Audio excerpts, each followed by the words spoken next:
우리 주님이 오늘 부활하셨습니다. 다시 사셨습니다. 오늘 우리는 부활의 예배를 통하여서 주님이 사망의 권세를 깨치시고 승리하셨음을, 그래서 주님이 부활하셨음을, 주님의 부활이 나의 또한 부활을 또 증명하고 있음을 함께 기뻐하는 예배를 드립니다. 십자가는 수치와 죽음을 나타내지만 동시에 희망을 상징합니다. 십자가가 또한 희망을 상징하는 이유는 십자가 이후에 정확히 사흘 만에 부활이 일어났기 때문입니다. 세상의 어떤 시련과 어려움도 십자가 위에서 고통받으시고 돌아가신 주님을 생각할 때면 견뎌낼 수 있고, 십자가를 바라볼 때마다 새로운 희망을 발견할 수 있는 이유는 십자가는 부활로 이어지기 때문입니다. 우리 주님이 십자가에 달리 돌아가신 후 사흘 만에 주님께서는 죽은 자 가운데서 다시 살아나셨습니다.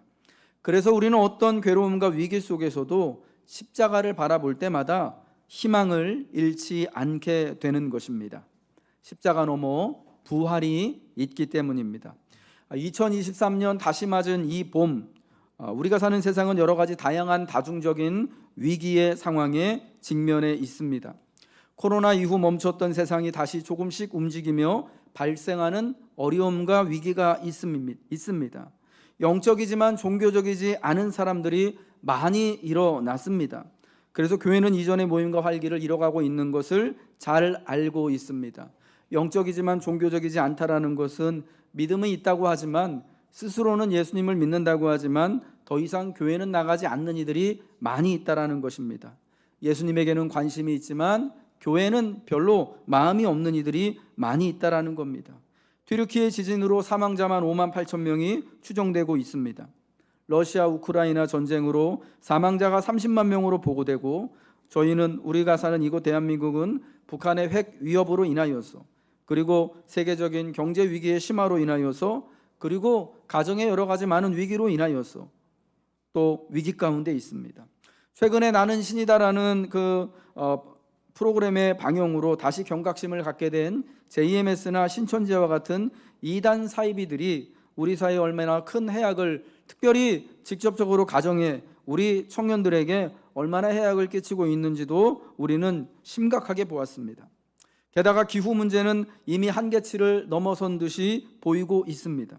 우리나라는 저출산 문제도 심각합니다. 앞으로 2070년이 되어지면 우리나라 전체 인구의 중위 나이값이 65세가 된다고 합니다. 이와 관련돼서 앞으로 고령화 문제는 더욱더 심각해지는 그러한 상황입니다. 이와 같이 이 무수하고 다중적인 위기 속에서 과연 우리가 다음 삶에 대한, 우리의 삶에 대한 희망을 품고 그래도 살만하다라고 또 여기며 살아갈 수 있겠습니까? 지금 젊은 세대들이 무언가를 다 포기한다고 하여서 M4 세대라고 자조적인 소리로 자신들을 그렇게 부르는 것이 일견 이해가 되기도 합니다. 그러나 주님의 십자가와 부활이 우리에게 새 생명을 주시기 때문에, 십자가 너머에 반드시 부활이 찾아오기 때문에 예수 그리스도의 십자가와 부활을 믿는 자에게 희망이 있고, 그 부활을 믿는 자가 복이 있다라는 것입니다. 오늘 부활하신 예수님은 도마와의 이야기를 통하여서 부활을 믿는 자가 복이 있다라고 말씀하셨습니다. 우리 한번 따라하겠습니다. 믿는 자들이 복이 있습니다. 한 번 더요. 믿는 자들이 복이 있습니다. 여러분, 이 말은 손진수 목사가 한 말이 아니라 우리 성경에 부활하신 예수님께서 제자들에게 두 번째 나타나셨을 때, 부활하시고 여드레 만에 두 번째 안식 후 첫날이 되셨을 때 도마를 위시한 제자들에게, 그리고 그 자리에는 없었지만 앞으로 예수를 믿게 될 수많은 교회와 성도들에게 하신 말씀입니다. 부활이 선포하는 것은 예수님이 다시 사셨다라는 것입니다. 정말 많은 사람들이 보는 가운데 공식적으로 십자가 처형을 통하여서 죽으시고 장사 지낸 바 된 그분이 사흘 만에 다시 살아나셨다라는 것입니다. 사망의 권세가 끝났다라는 것입니다. 그로 인하여서 이제 예수님께서 더 이상 나사렛 예수께서 이제는 선생님이 아니라 나의 주님이시요 나의 하나님이십니다 라고 선포가 되어졌다라는 것입니다. 요한복음의 1장 1절의 요한복음의 처음 말씀은 복음서를 이렇게 선포하며 시작합니다. 태초에 말씀이 계시니라. 이 말씀이 하나님과 함께 계셨으니 이 말씀이 곧 하나님이시니라. 요한복음의 시작을 여는 이 복음의 말씀은 이제 부활하신 후 도마의 고백을 통하여 절정에 이르게 됩니다. 요한복음에서 가장 결정적인 선언, 요한복음 1장의 처음부터 20장까지 전체를 통하여서 가장 핵심적인 한 선언, 한 문단을 꼽자면 바로 이 도마의 고백인 것이죠. 나의 주님이시요 나의 하나님이십니다. 요한복음은 예수님이 주님이시요 하나님이심을 선포하고 있습니다. 부활은 예수님이 바로 나사렛 예수께서 십자가에 달려 죽으신 그분이 우리의 주님이시고 우리의 하나님이심을 증명합니다. 그러므로 이 예수는 모든 이에게 이제 부활로 말미암아 참 생명을 주고 창조의 빛을 비춰주실 것이라는 것이 요한복음의 주장인 것입니다. 그러나 오늘 본문의 이야기는요, 그 부활하신 주님을 만나기 전에 제자였던 도마가 의심하고 있었다라는 것을 말씀해 주고 있었습니다. 예수님이 부활하셨다라는 소식이 처음 여인들을 통하여서 게바와 요한과 같은 제자들에게 전해졌습니다. 그리고 동료 제자들, 나머지 제자들을 통하여서 또 알려졌지만 도마는 예수님이 다시 사셨다라는 사실을 믿을 수가 없었습니다. 내가 그의 못자국을 보며 내 손가락을 그 못자국에 넣으며 내 손을 그 옆구리에 넣어보지 않고는 나는 믿지 않겠노라 라고 강한 의심을 가지고 있었습니다. 여러분, 제자인 도마는 왜 예수님의 부활하신 소식을 의심하고 있었겠습니까? 부활하신 후 처음, 그러니까 안식 후 첫날 저녁 제자들이 모여 있을 때 디두모라 불리는 도마는 그 자리에 있지 않았기 때문입니다. 거기 있지 않았어요. 24절 말씀을 함께 보겠습니다. 24절 말씀을 읽겠습니다. 12제자 중에 하나로서 디두모라 불리는 도마는 예수께서 오셨을 때에 함께 있지 아니한지라. 부활하시고 첫날 그 부활하신 저녁 시간에 게바와 요한을 비롯한 제자들이 다 한 자리에 모여 있었습니다. 유대인들이 두려워서 모인 곳에 문을 닫고 모여 있는 그곳에 부활하신 주님께서 나타나셨습니다. 너희에게 평안이 있을지어다. 그리고 그 손과 옆구리를 보여주실 때 그 자리에 모든 제자들이 다 있었는데 유독 도마만 없었던 것입니다. 그래서 다른 모든 제자들은 부활하신 주님을 만나고 그날 부활의 첫날 부활하신 사실을 믿게 되었지만 도마는 예수님을 만나지 못했기 때문에 믿을 수가 없었던 것입니다. 그날 그 자리에 없었기 때문입니다. 여러분, 이것이 참 중요합니다. 다른 제자들과 함께 있지 못해서, 그날 그 모임에 참석하지 못해서 예수님을 보지 못했고 부활하신 예수님을 만나 다른 제자들처럼 기뻐할 수 없었던 것입니다. 여러분, 아마 도마에게도요 급한 일이 있었을 것입니다. 다른 그 모임에 참석하지 못할 특별한 사정이 있었을 것입니다. 제자들은 언제나 그 같은 자리에 그 정확한 시간과 날짜에 모여서 함께 있었던 사람들인데 더군다나 예수님의 죽으심 이후에 얼마나 두렵고 무서웠겠습니까? 여러분, 그래서 같이 모여 있기를 아마 원했을지도 모르는데 도마에게는 어떤 특별한 사정이 있어서 그날 저녁 주님이 부활하신 그날, 부활의 소식이 전해졌던 그날 같이 모이지를 못했던 거예요. 그래서 도마는 부활하신 예수님을요 다른 제자들처럼 그날 만나 뵙지 못했고, 이것은 그가 예수님의 부활을 의심할 수밖에 없는, 믿을 수 없는 가장 큰 이유가 되었던 것입니다. 여러분, 함께 있는 자리에 빠지면 이렇습니다. 모임에 빠지면 이렇습니다. 그래서 믿음을 위해서, 은혜를 위해서 성경은 우리에게 주님이 다시 오실 그날까지 모이기에 열심을 내라라고 말씀하고 있는 것입니다. 여러분, 그럼 우리가 도마처럼 의심하는 제자가 아니라 온전히 주님을 신뢰하고 이 부활의 주님을 믿기 위해서는 어떻게 하는 것이 최선이겠습니까? 제자가 모이는 곳에 빠지지 않아야 하는 것입니다. 모임에 빠지지 않아야 합니다. 교회 예배와 모임의 장소와 시간을 가능한 할 수 있는 한 잘 지켜내려 해야 하는 것입니다. 여러분, 이 말씀이요 반드시 교회가 모일 때는 절대로 빠지면 안 된다, 이런 말씀 드리려고 하는 거 아니에요. 특별한 사정이 있을 수 있죠. 이전처럼 매일같이 우리가 교회로 모여서 매일같이 교회에서 살고 예배드리고 기도하고 교회 밖 나가지 말고, 여러분 그런 말씀 드리는 게 아니에요. 교회가 함께 모여서 예배로 모이기로 정한 시간이 있다면 여러분 그 시간은 가능한 한 지켜서 함께 모이고 예배하고 믿음의 교제를 나누고 같이 은혜 가운데 기도하며 서로에게 덕이 되고 또 위로가 되고 유익이 되어 주라는 것이죠. 그리고 또 남은 시간 흩어져서 열심을 다해서 주께서 주신 사명대로 일상을 충성스럽게 그 받은 은혜를 가지고 살아가고, 다시 또 정한 날에 모여서 함께 모여 예배하고 교회로서 함께 있을 것을, 제자로서 함께 있을 것을 말씀드리는 거예요. 그래야 성도는 의심이 아니라 부활에 대한 믿음과 기쁨을 누리게 되는 거예요. 여러분 꼭 예배에 참석하지 않는 사람이요, 꼭 모임에 참석하지 않은 사람들이 나중에 다른 이야기를 합니다. 우리 4월 23일 날 중직자 선출 선거를 하는데 꼭 광고 안 들으신 분들이요, 꼭 그 선거에 관해서 말씀 안 들으신 분들이, 교회 나오지 않은 사람들이요, 나중에 가서 다른 얘기 하는 거예요. 누구는 왜 후보에 빠졌냐, 나는 왜 투표할 자격이 안 되냐, 이런 얘기 하는 거예요. 교회가 누차 계속 얘기하잖아요. 우리 이런 분을 후보자로 세웠습니다.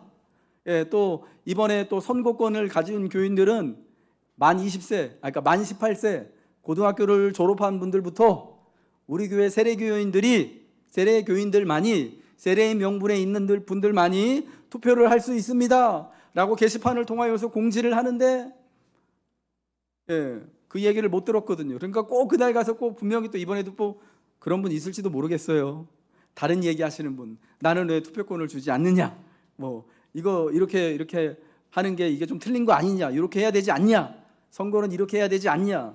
근데 이미 수차례 여러분 공지를 드린 바대로 4월 23일 날 중직자 선거가 진행이 될 거거든요.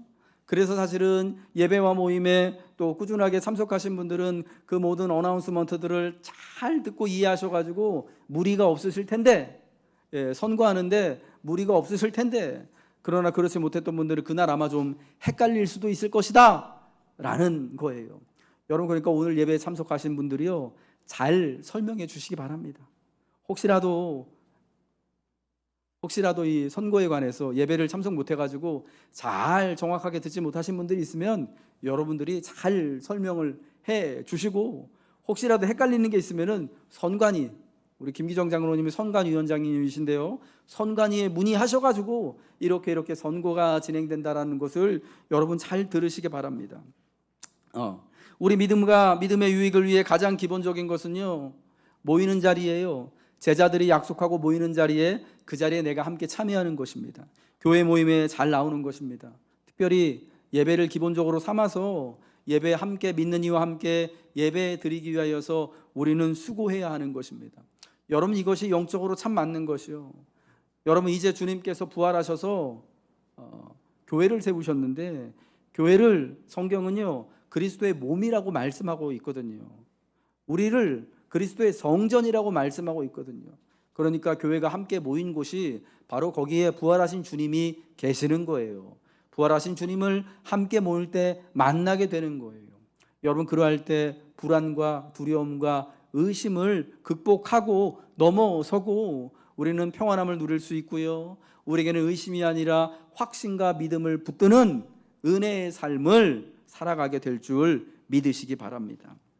우리 주님은 믿는 자들이 복이 있다라고 선언하십니다. 오늘 본문 29절의 말씀 우리 같이 한번 따라 읽겠습니다. 우리 학생 여러분들, 우리 자녀 여러분들도 화면을 보면서 같이 읽읍시다. 시작. 예수께서 이르시되 너는 나를 본고로 믿느냐, 보지 못하고 믿는 자들은 복되도다 하시니라. 아멘. 예수님이 제자들과 처음 만나셨을 때, 부활하신 예수님께서 제자들에게 처음 나타나셨을 때 그 자리에 도마가 있지 않았습니다. 여러분 그래서 도마는 예수님을 만나 뵙지 못했죠. 부활하신 그 첫날. 그러나 그 제자들을 통하여서, 동료들을 통하여서 선생님이, 예수님께서 부활하셨다는 소식을 들었습니다. 그런데 도무지 도마는 믿을 수가 없었죠. 왜냐하면 예수님이 십자가에 달려 돌아가시고 장사 지낸 것을 분명히 자기가 두 눈으로 확인을 했거든요. 그래서 다른 제자들에게 말합니다. 내가 그의 손에 못자국을 보며 내 손가락을 그 못자국에 넣으며 내 손을 그 옆구리에 넣어보지 않고는 나는 못 믿겠다 합니다. 여러분, 그래서 여드레를 지난 다음에 다시 일주일이 지나고요, 두 번째 부활의 날 그 저녁이 되었을 때 제자들이 다시 다 집안에 모여 있을 때, 그날은요 도마도 같이 있었어요. 확실히 지난번 모임할 때는 도마한테 어떤 특별한 사정이 있었던 것이 분명한 것 같습니다. 여러분, 그때 첫 번째 부활의 날처럼 예수님께서 그 모인 제자들 가운데 나타나셔서 말씀하십니다. 너희에게 평강이 있을지어다. 그리고 도마에게 말씀하시죠. 내 손가락을 이리 내밀어 내 손을 보고 내 손을 내밀어 내 옆구리에 넣어보라. 그리하여 믿음 없는 자가 되지 말고 믿는 자가 되라 말씀하십니다. 여러분, 그제서야 도마가 예수님의 그 손과 옆구리를 보고 예수님을 보고 나의 주님이시오, 나의 하나님이십니다 라고 고백하는 것입니다. 더 이상 예수가 나사렛 예수가 아니라 자신의 선생님, 그냥 랍비 정도가 아니라 선지자 정도가 아니라 나의 주님이시오, 나의 하나님이십니다 라고 고백을 하게 되는 거예요. 여러분, 이때 예수님이 도마에게 말씀하십니다. 너는 나를 본고로 믿느냐? 보지 못하고 믿는 자들은 복되도다. 여러분, 예수님의 이 말씀은요, 도마가 의심을 했다고 도마를 책망하시는 말씀이 아닙니다. 왜냐하면 도마만 예수님의 부활을 의심한 것이 아니기 때문입니다. 부활하신 예수님을 만났다고 하는 여인들의 말을 처음에는요, 게바와 요한도 잘 믿지 못했어요. 긴가민가했어요. 기뻐하면서도 여러분 두려워했습니다. 그래서 부활의 첫날 저녁 때 제자들이 모였을 때요, 예수님이요 도마에게 하신 것처럼 똑같이 요한복음 20장 20절에 보니까 이 말, 너희에게 평강이 있을지어다, 이 말씀을 하시고 손과 옆구리를 보이시니 제자들이 주를 보고 기뻐하더라라고 표현하고 있습니다. 똑같이 손과 옆구리를 제자들에게 보여주신 거예요. 왜 보여주셨을까요? 네? 다른 제자들도요 도마하고 똑같았어요. 긴가민가하고 못 믿고 있었거든요. 의심하고 있었거든요. 그래서 도마에게 손과 옆구리를 보여주셔서 믿게 하신 것처럼 이 제자들에게도요 나타나셔서 예수님이요 손과 옆구리를 보여주신 거예요. 그리고 그제서야 제자들이 주를 보고 기뻐했다라고 성경은 말씀하고 있는 거예요. 다른 제자들도 예수님을 만나기 전에, 부활하신 예수님을 만나기 전에는 도마와 같았다라는 거예요. 그럼 왜 예수님은 이 말씀을 하시는 걸까요? 보지 못하고 믿는 자들은 복되도다. 여러분, 이 말씀을 전해주시기 위해요. 우리를 위한 도마의 스토리이기 때문이다라는 거예요. 여러분, 복음서의 이 부활의 이야기에 부활의 놀라운 영광을 말씀하는데 의심하는 도마의 이야기가 끼어 있는 이유가 뭐냐? 예수님을 보지 않고도, 예수님 부활하신 예수님을 보지 않고도, 예수님의 그 손바닥과 옆구리를 보지 않고도 예수님이 부활하셨다는 사실을 믿는 제자들, 믿는 우리들을 위해서, 그 믿는 우리들을 복되다 하시기 위하여서 이 말씀이, 도마의 스토리가 있는 거예요. 예수님이 부활하신 그날부터 지금까지요, 예수님을 구주와 하나님으로 믿는 모든 성도들이 다 부활하신 예수님을 직접 만나뵌 것이 아니었습니다. 고린도전서 15장의 부활의 증인들 목록을 살펴보자면 부활하신 예수님을 직접 보고 믿은 이들은 순서대로 게바와 12명의 제자들, 여러분 여기 도마도 들어가지요. 그리고 그 후에 500의 형제들과, 그리고 그 후에 예수님의 동생이었던 야고보와, 그 후에 모든 사도와, 그리고 맨 나중에 만삭되지 못하여 난 자 같은 바울이었다라고 말하고 있습니다. 바울 사도가 부활하신 예수님을 다메섹 도상에서 직접 만나 뵀던 마지막 인물이었다라고 성경은 보고하고 있어요. 바울 사도 이후 부활하신 예수님을 직접 본 사람은, 직접 본 제자와 성도는 아무도 없는 거예요. 성경이 말씀하고 있지 않습니다. 그런 부활하신 예수님을 직접 만난 이들 외에 다른 성도들은 어떻게 예수님을 믿고 예수님의 부활을 믿게 되었습니까? 도마에게 말씀하신 것처럼요, 보지 않고도 믿은 것입니다. 오늘 본문 요한복음 20장 30절과 31절 보세요. 예수께서 제자들 앞에서 이 책에 기록되지 아니한 다른 표적도 많이 행하셨으나, 그 다음에 31절이요, 읽겠습니다. 시작. 오직 이것을 기록함은 너희로 예수께서 하나님의 아들 그리스도이심을 믿게 하려 함이요 또 너희로 믿고 그 이름을 힘입어 생명을 얻게 하려 함이니라. 여러분, 어떻게 부활하신 예수님을 보지도 않고 믿게 되었다고요?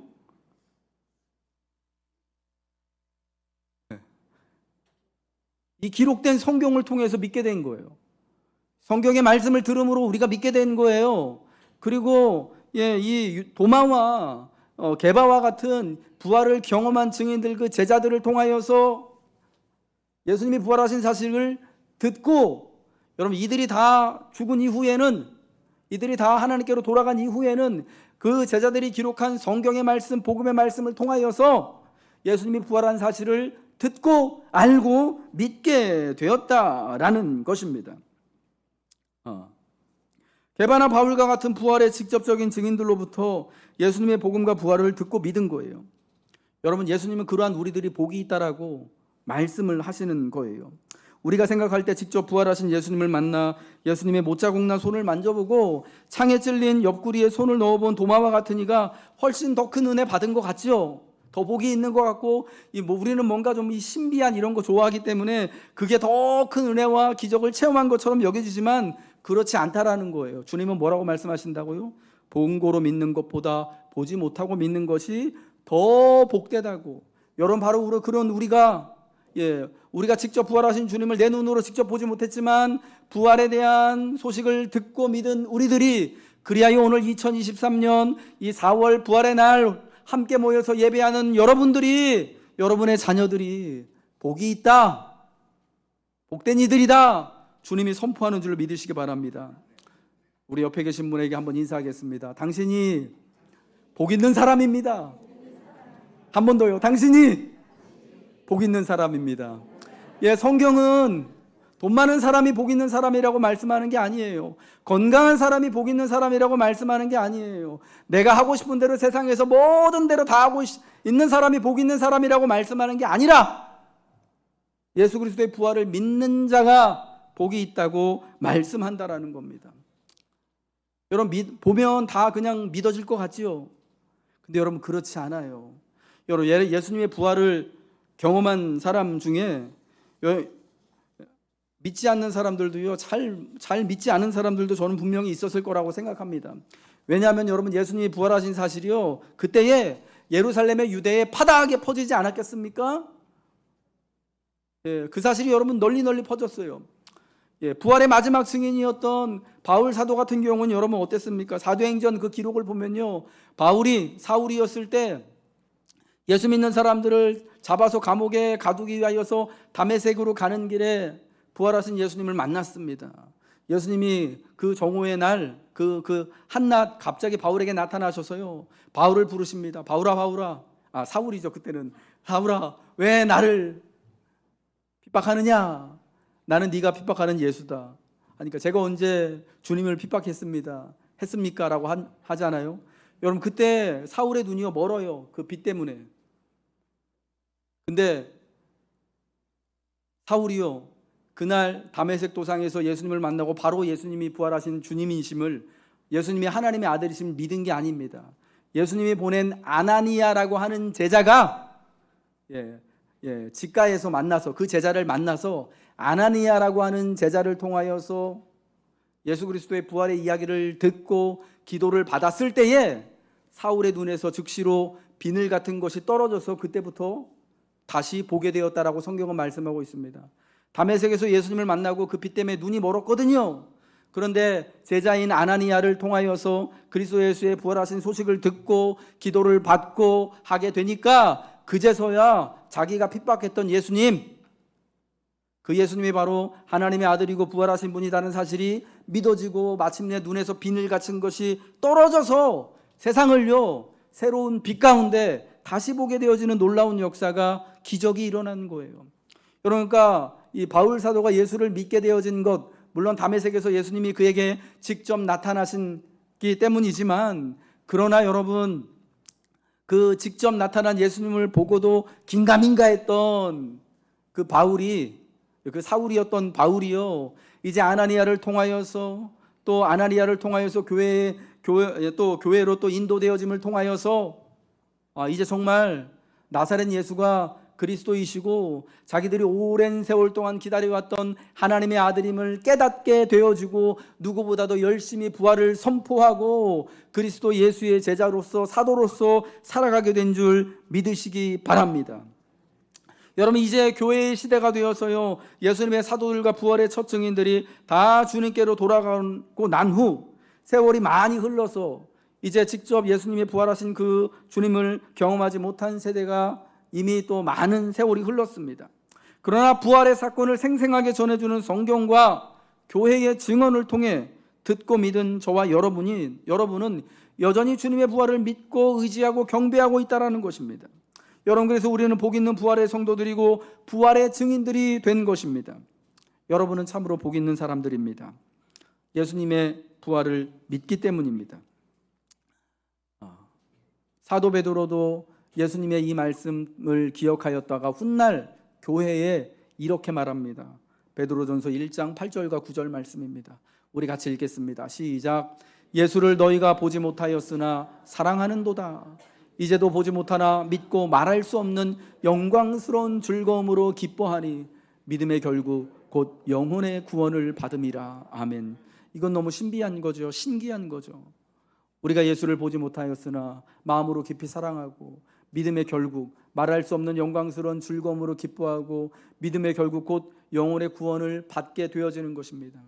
그리스도 예수께서 믿음으로 말미암아 성령으로 인하여서 우리 안에 지금 거하심이 드러나기 때문이죠.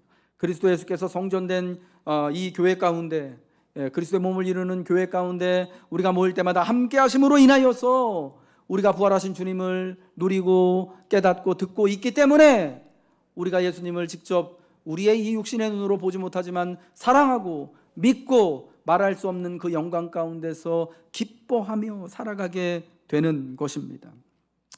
여러분, 예수님의 부활은 우리를 하나님의 복 있는 자들로 선포합니다. 우리가 십자가를 우리의 유일한 희망과 구원의 증거로 사모하는 이들이기 때문입니다. 부활을 믿는 것이 복입니다. 믿는 이가 복 있는 사람입니다. 예수님의 부활로 말미암아 복을 누리며 예수님의 부활로 말미암아 부활의 희망의 나날들을 살아가시길 부활하신 예수님의 이름으로 축복합니다. 이 시간 우리 주신 말씀을 붙들고 잠시 기도하고 찬양하도록 하겠습니다. 부활을 믿는 자가 복이 있다라고 주님 말씀하셨습니다. 보지 못하지만 그러나 우리가 이 부활을 믿기를 원합니다. 부활이 우리에게 복이 되게 하옵소서. 부활을 믿음으로 복 있는 성도가 되고 제자가 되게 하옵소서. 여러분 기도하시고요. 특별히 부활의 주님이 선포하신 것처럼 우리에게 평강이 있고 주님 우리에게 성령을 허락하여 주신 그 성령으로 인하여서 새로운 삶을 살아가고 주께서 맡겨주신 또 사명의 일상을 믿음으로 감당할 수 있게 해달라고 우리 같이 한번 통성으로 기도하겠습니다. 기도합니다.